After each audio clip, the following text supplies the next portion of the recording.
You were a convenient thing for them, like an old shoe that doesn't pinch.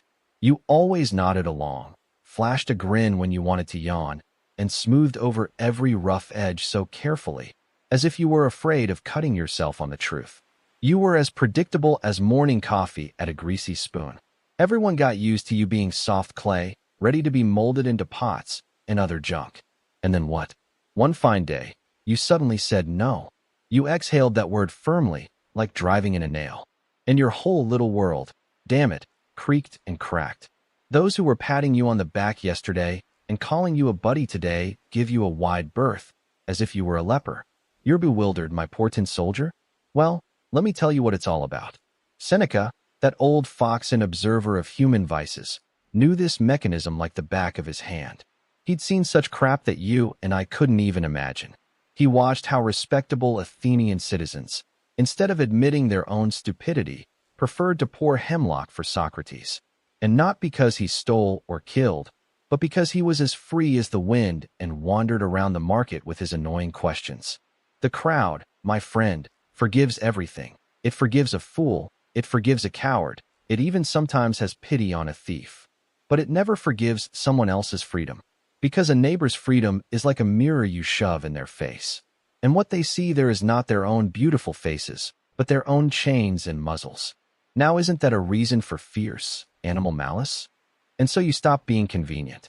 You refuse to be a puppet, and all those puppeteers were left with dangling strings and empty hands. They sit in the corner, drooling with impotent rage, because you dared to hide all the levers and buttons they used to yank you around. Oh, how they hate you for that freedom. They hate you for stealing from them the sweet pleasure of driving you around like a circus pony.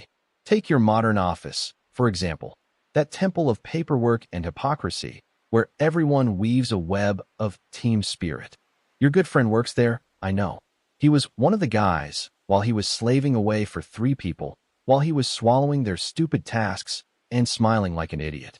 But the moment he said, "No, folks, your project is complete nonsense, and I'm not staying late today," and that was it. The air around him turned cold as an icicle, lunch invitations evaporated, and even the secretary started looking at him like a wolf. He thought, God, what did I do wrong? And Seneca would have laughed and said, everything's right, old boy. That's exactly what a real man does. And that icy hatred, it's worth more than fake smiles, because it's a medal for your independence. Damn it. Write this in stone. The crowd forgives stupidity, meanness, weakness, but it never forgives someone who doesn't seek their praise, doesn't fear their spit, and doesn't need them like air, because that strips them of power. And power for them is oxygen. And when you cut off the valve, they start suffocating and biting. And let's skip the lofty talk. You, of course, are no Socrates. You don't roam the streets with questions, but you simply live your own life. And for people who are used to your pliability, a no is like a spit in their holy of holies. You broke the contract.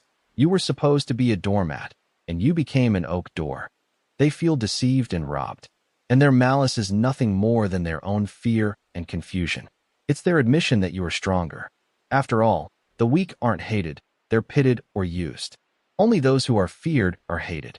So the next time you're hit with that frosty chill, spit on it all. Don't try to please, don't try to make amends. There's nothing to make amends for.